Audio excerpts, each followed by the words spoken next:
말씀 함께 보겠습니다. 디모데후서 1장 5절의 말씀입니다.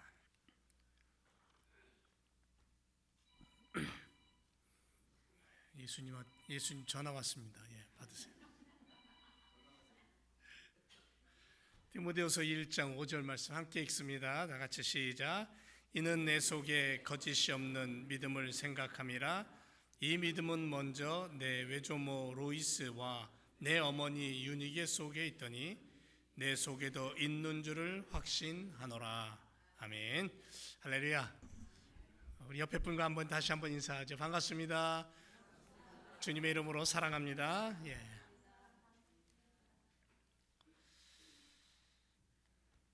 참 제자됨의 길을 걸었던 디모데, 지난 시간에 이어서 오늘 디모데에 대해서 다시 한번 은혜 나누기를 원합니다. 디모데의 신앙 모습을 우리가 살펴봤죠. 디모데는 복음을 가진 굉장히 뜨거운 열정 있는 그러한 하나님의 일꾼이었습니다. 그런데 유독이 이 디모데에게 있었던 것 중에 특별한 거 하나가 뭐냐면 눈물의 사람이었다라는 거죠. 오늘날 많은 우리가 세상을 볼 때에 이 눈물이 사라지는, 감동이 사라지는 시대에 살고 있는데, 이 디모데는 예수님의 제자의 모습으로 눈물을 가진 사람으로 살았다라는 것을 우리가 발견하게 됩니다. 이 눈물을 가졌다는 건 뭐냐면요, 마음이 뭔가의 감동을 받고 또 이 복받쳐 오르는 그 뜨거움이 있다라는 거죠. 그래서 눈물로 인하여서 마음이 녹아내리고 그 눈물 속에 십자가의 사랑이 담겨 있는 것을 깨닫고 살아가는 그런 인생의 걸음이 되는 줄로 믿습니다. 이 디모데가 제자로서의 모습을 가진 두 번째 모습, 오늘 함께 은혜 나누기를 원하는데요. 그게 뭐냐면 오늘 성경을 읽은 것처럼 네 속에 거짓이 없는 믿음이 있다 그랬어요. 거짓이 없는 믿음, 거짓 없는 믿음의 사람. 여러분 요즘 눈만 뜨면 뭐부터 붙잡습니까? 핸드폰부터 붙잡죠. 눈만 뜨면 핸드폰이에요. 침대에서 일어나기도 전에 그냥 핸드폰부터 붙잡는 그런 시대에 우리가 살고 있습니다. 그게 나쁘다는 얘기가 아니에요. 핸드폰을 이렇게 열면 수많은 정보가 세계 곳곳에서 일어나는 모든 일들이 핸드폰 안에 다 들어 있습니다. SNS 안에. 그런데 그 많은 이야기들과 그 많은 소식들 중에 과연 몇 프로나 진실할까요? 거짓 없는 믿음이란 뭐냐 하면 구원을 이루는 힘이 된다는 거예요. 구원의 힘이라는 거죠. 다른 사람을 생명의 길로 인도한다라는 거예요. 사도 바울이 디모데를 생각할 때마다 감사했던 것 하나가 뭐냐면 디모데 안에 거짓 없는 믿음이 자리 잡고 있었다라는 거죠. 진실한 사람이었다라는 거예요. 남을 속여서 자기의 배를 불리는 그러한 삶을 산 사람이 아니라 자기가 손해보더라도 다른 이의 유익을 위해서 걸음을 옮겼던 거짓 없는 믿음을 소유한 주님의 제자였다.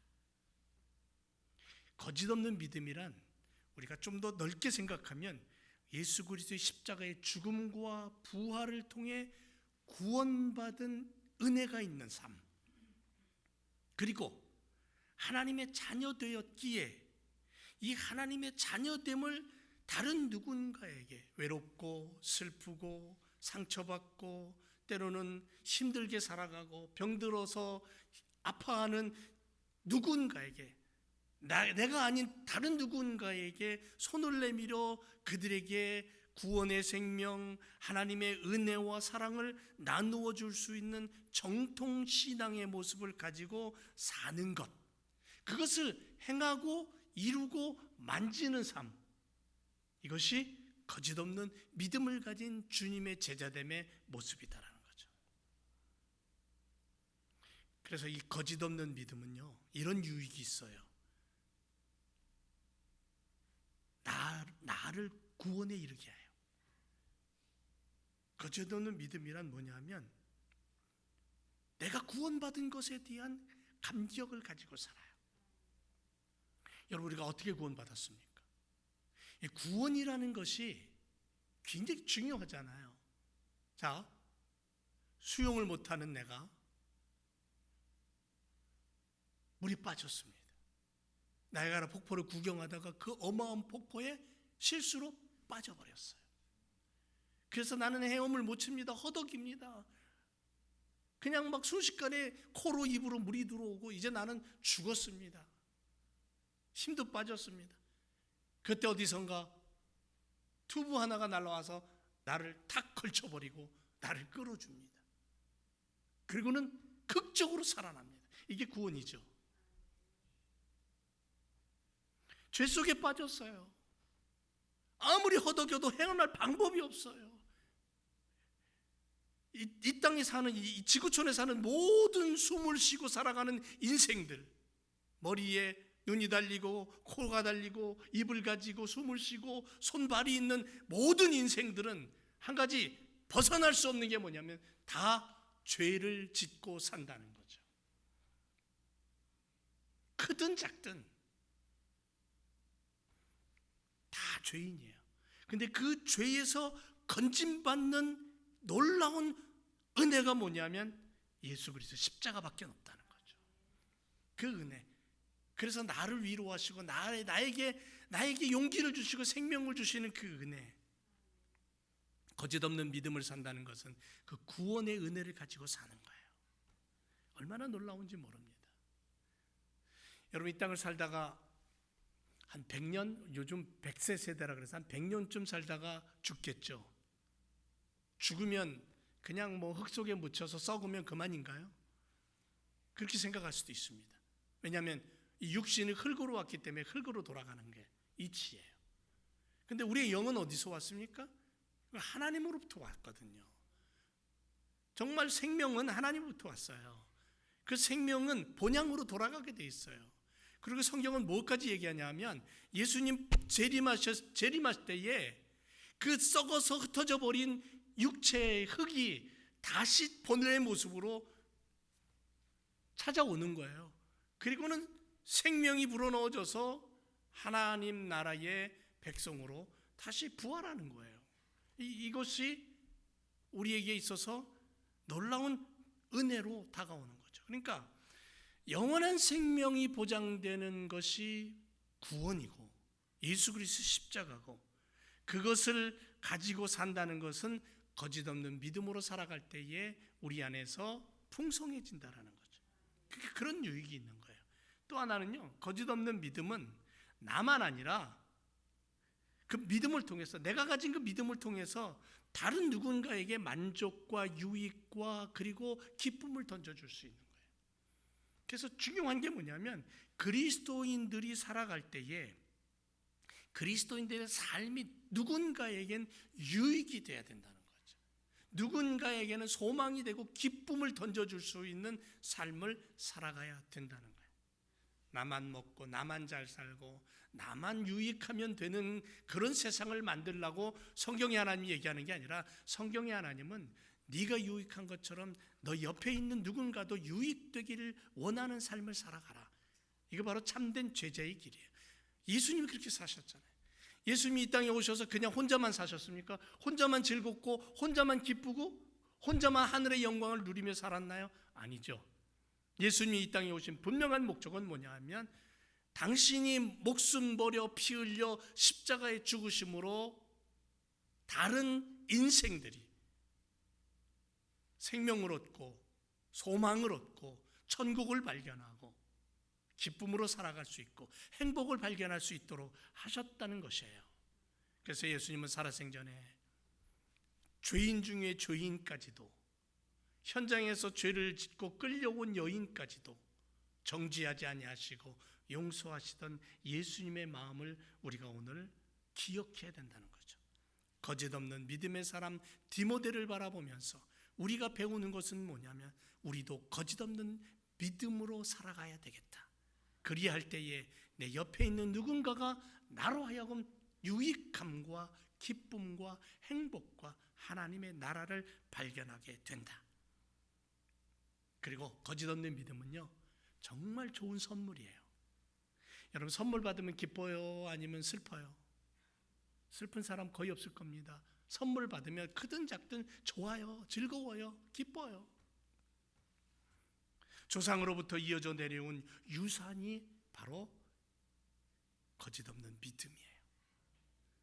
세상을 흔든 사람들을 가만히 보면, 그들의 이야기를 들여다보면, 그들이 세상의 주인공이 되기 전에 그들을 세상의 주인공으로 만든 주인공들이 있었다는 거죠. 디모데는 경건한 가정에서 자랐어요. 헬라인 아버지와 유대인 어머니 사이에서 태어났어요. 불신자의 아버지와 예수님을 영접한 어머니 사이에서 태어났어요. 그리고 신앙 깊은 할머니 로이스가 있었어요. 그래서 어려서부터 성경을 알았어요. 디모데에게서 아주 소중한 선물은 뭐냐면, 그의 어머니의 젖과 더불어 경건을 빨아먹을 수 있는, 어릴 적부터 그렇게 양육받았던 디모데를 칼빈은 이렇게 표현을 해요. 어릴 때부터 어머니의 젖을 빨고 그것과 동시에 경건을 빨아먹었던, 그렇게 성장했던, 그렇게 양육받았던 사람이 디모데라고. 순수한 믿음을 가졌던 어머니와 할머니의 신앙을 유산으로 물려받은, 선물로 받은, 이것이 가장 귀중한 디모데의 모습이었다.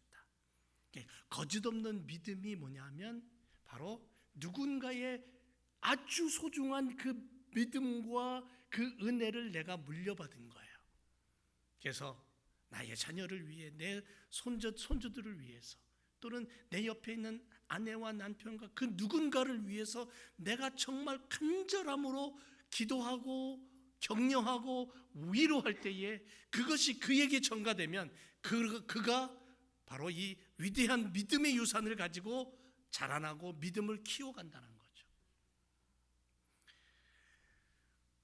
로마가 세계를 지배할 당시에 세상을 대표하는 두 분의 어머니가 있었답니다.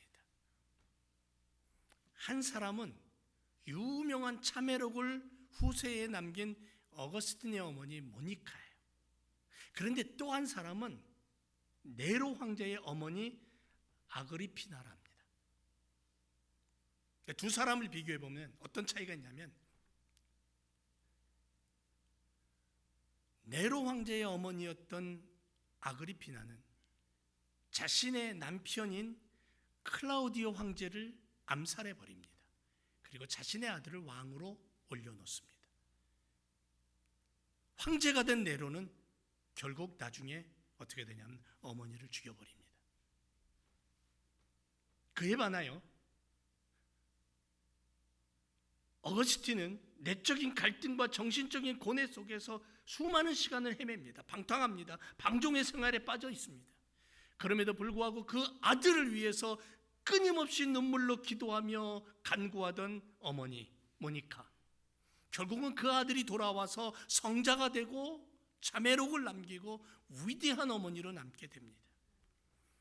사도 바울 이후에 기독교의 교리를 체계적으로 기록하고 신학적으로 정리한 위대한 신학자의 어머니가 됩니다.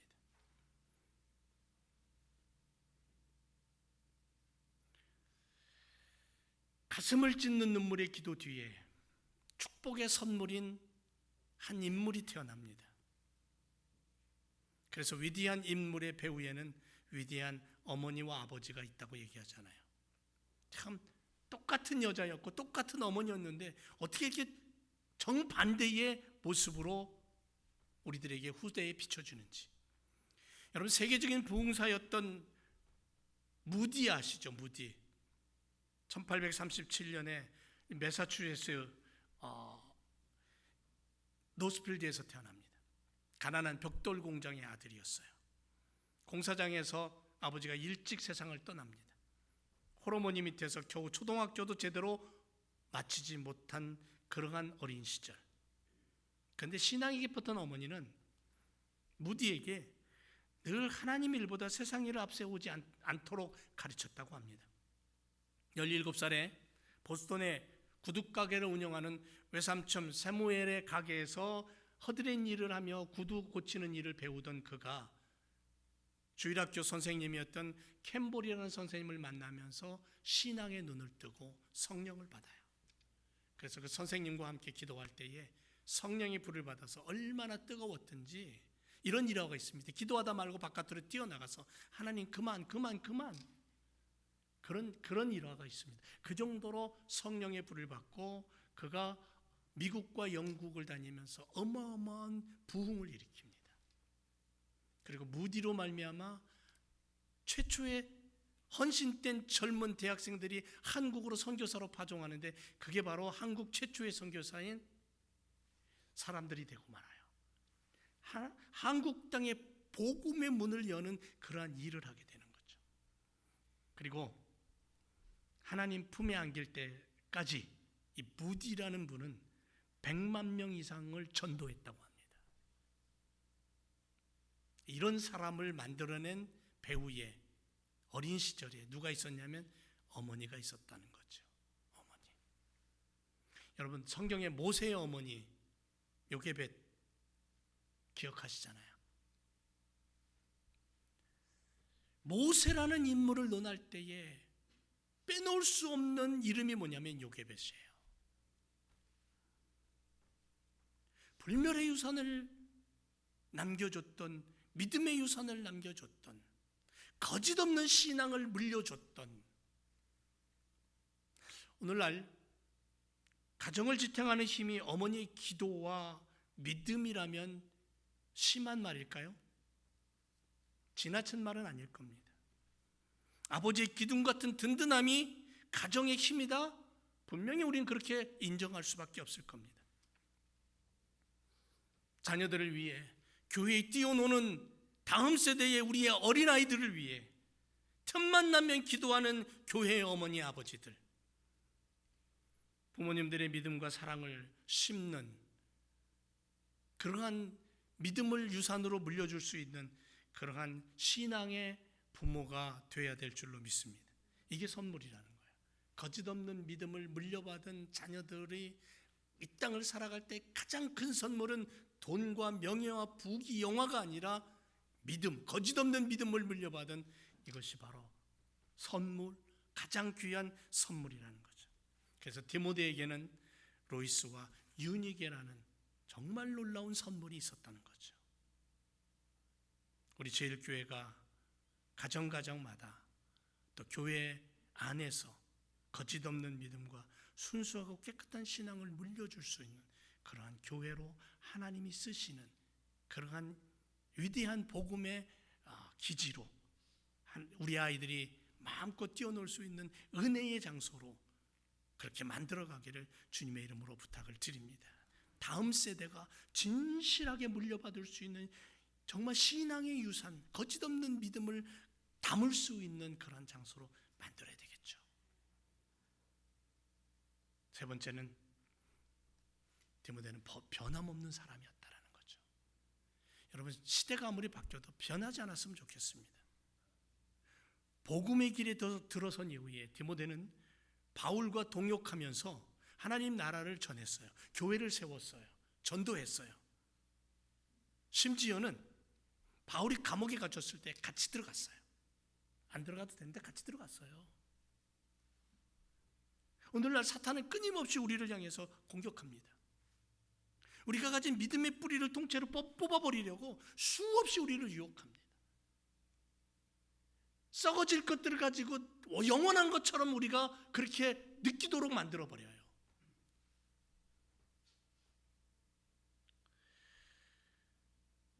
우리에게 가장 필요한 것은 예수 그리스도 안에서 뿌리를 내리고 흔들리지 않는 신앙의 모습이겠죠. 변하지 않는 사람이 되는 신앙의 변함이 없는 모습이에요. 여러분 미래의 충격 속에 빠지지 않는 것을 우리가 염두에 둔다면 엘빈 토플러가 쓴 그 미래의 충격이라는 책이 있죠. 거기에 보면 이런 얘기를 합니다. 머지않은 미래에 인간의 부속품들을 판매하는 공장이 생겨날 거다. 그런 산업이 번성할 거다.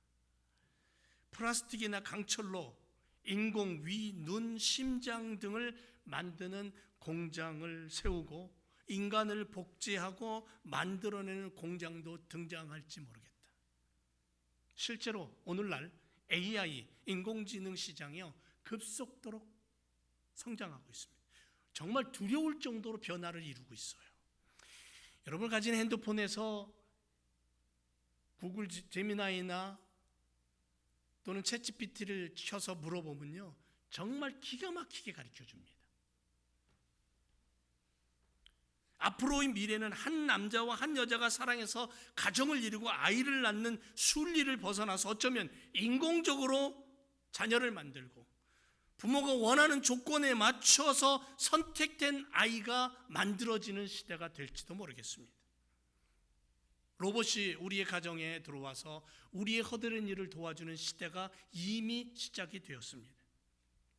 인간의 감정마저 화학적으로 합성하는 약이 개발되어서 어쩌면 아침부터 저녁까지 이유 없이 싱글벙글, 반대로 하루 종일 으르렁거리고 싸우는 약이 나올지도 모르겠습니다. 그렇게 되면 종교적인 신념이나 인간의 존엄성 다 인위적으로 조작할 수 있는 시대가 될지도 모르겠습니다.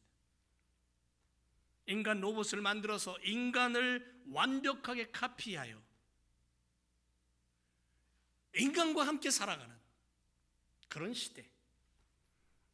에너지 혁명으로 인하여서 어쩌면 중력을 차단해서 집이 공중에 떠 있고 차가 공중으로 날아다니고 초현실적인, 도저히 상상만으로만 불가능하다 상상으로만 있었던 그 시대가, 그 세계가 머지않아 펼쳐질지 모릅니다. 아마 이미 펼쳐지고 있을지도 모르겠어요. 골프 치는 분들은 잘 알겠지만 이제 골프카트 안 끌고 다닌다면서요. 그냥 로봇가 내 뒤를 졸졸졸 쫓아다닌대요. 그건 뭐 오래전에 시작됐을 겁니다. 이런 시대, 어쩌면 우리가 죽기 전에 이런 시대를 눈으로 볼지도 모르겠습니다. 그런데 세상이 아무리 변해도, 아무리 초과학의 시대가 되고 우주를 정복하고 우주에 날아가서 살 수 있다라고 그렇게 말하는 시대가 된다 할지라도 단 하나 변하지 않는 게 있을 겁니다. 도덕이 변하고 상식이 바뀌고 세상의 모든 문명이 뒤바뀐다 할지라도 변하지 않는 단 하나가 있습니다. 그건 뭐냐면 십자가의 예수님과 우리 사이와의 관계 속에서의 구원입니다. 하나님이 하나님의 나라를 만드는 하나님의 의도와 꿈은 이건 변하지 않습니다. 인간의 과학이, 기술이 아무리 발전해도 인간은 하나님 앞에 여전히 구원받을 존재고 여전히 죄인이고 그리스도의 보혈과 사랑이 없이는 살 수 없는 존재라는 사실만큼은 변하지 않습니다. 이 사실을 우리는 인정할 때에 비로소 하나님의 사람으로, 믿음을 가진 사람으로, 변하지 않는 그러한 성경의 사람으로 살아갈 수 있다는 거죠. 디모데는 구약의 사드락과 메삭과 아벳느고처럼 극렬히 타오르는 풀무불 속에 들어갈지라도 변하지 않는 믿음을 가진 사람이었어요. 용광로의 그 불이 나를 녹여서 머리카락 하나까지도 남기지 않고 다 태워버린다 할지라도 나는 전능하신 하나님만을 믿고 고백하겠다고 그렇게 그 불 앞에서도, 극렬히 타는 풀무불 앞에서도 고백했던 사드락, 메삭, 아벳느고처럼 영적 스승인 바울과 함께 감옥에 갇히고 고난의 길을 걷는다 할지라도, 죽음이 찾아온다 할지라도 결코 변하지 않는 하나님을 향한 사랑과 십자가의 구원을 놓지 않겠다는 변함없는 믿음의 사람 디모데, 그가 참 제자의 길을 걸었다라는 거죠. 여러분, 디모데와 같은 삶의 방법은요, 세상이 요구하는 방법과 좀 다릅니다. 세상 사람들은 조금만 불편해도 참지 못하고 거품을 불고 항의하죠. 광야길에 보니까 출애굽해서 광야 40년을 거치는 그들 보세요. 금방 하나님이 물을 주셨는데 또 목마르다고 아우성치잖아요. 배고프다고 먹을 거 달라 그러잖아요. 만나를 줬더니 감사하다라는 말 한마디 없이 그냥 바구니 들고 들어가서 만나 걷어들이고 먹을 만큼만 하라 그랬더니 말도 안 듣고 그냥 있는 대로 걷어들이고, 안식일날은, 주일날은, 안식일날은 나가면 없다라고 얘기했는데 그것도 믿지 못하고 그냥 나가서 엉뚱한 짓 하고, 이게 인생이라는 거죠. 어쩌다 무시당했다 생각이 들면 가차없이 칼을 빼들고 분노를 쏟아내는 것이 인생입니다. 이 세상의 방식이라는 거예요. 사탄은 바로 이러한 인간의 분노의 감정을 이용해서 흥분된 군중들을 선동하고 세상을 바꾸고 파괴하고 자기가 원하는 세상을 만들어가는 거죠. 그런데 그리스도의 사람들은 아니에요. 주님과 동행하는 삶을 사는 사람들은 세상의 소란함 속에, 세상의 혼란함 속에서도 변하지 않아요. 세상을 보지 않기 때문에 뭘 봐요? 성경을 본다는 거예요. 하나님을 본다는 거죠.